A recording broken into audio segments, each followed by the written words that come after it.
नमस्कार। मैं मुंबई से मंजू मंगल प्रभात लोढ़ा और सुनने वाले सभी श्रोताओं को मेरा अभिवादन। एक छोटी सी सार गर्भित कहानी।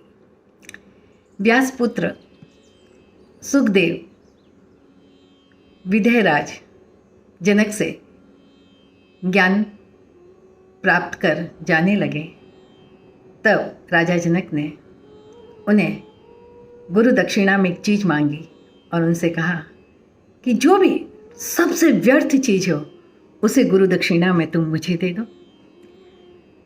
सुखदेव बाहर गए और उन्होंने सोचा कि मैं मिट्टी को उठाकर दे देता हूँ, मिट्टी शायद सबसे व्यर्थ चीज़ है। और जैसे ही वो मिट्टी को छूने लगे, मिट्टी ने कहा, मुझे व्यर्थ समझने की भूल मत करना, मेरे अंदर तो पूरा वैभव समाया हुआ है। ये सारा वैभव, धरती का वैभव, ये मेरे ही गर्भ से तो प्रकट होता है और इसी मिट्टी से तो फसल लहराती है, लोगों का जीवन यापन होता है। मिट्टी कभी भी निकृष्ट नहीं हो सकती, क्योंकि उसके अंदर फलीफूट करने की शक्ति होती है। तब सुखदेव थोड़े आगे बढ़े और वहाँ एक पत्थर पड़ा हुआ था। उन्होंने उस पत्थर को व्यर्थ समझकर उठाने की कोशिश की।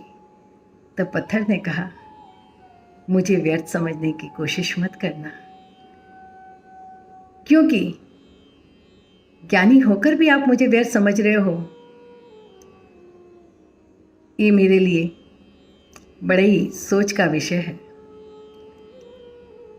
मैं पत्थर हूँ और पत्थर से ही तो सारी इमारतों का, भवनों का निर्माण होता है। इसी पत्थर से तो प्रतिमा बनती है, जिसे हम पूजते हैं। तब सुखदेव ने सोचा कि मिट्टी और पत्थर भी व्यर्थ नहीं है, तब तो इस संसार में कुछ भी व्यर्थ नहीं है।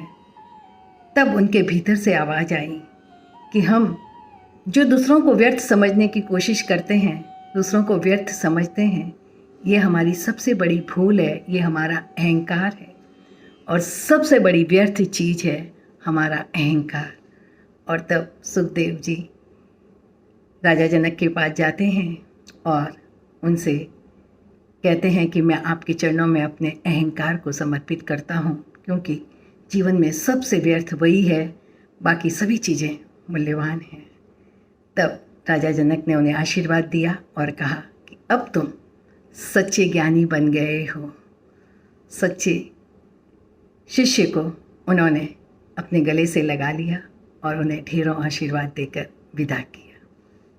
जय जिनेंद्र।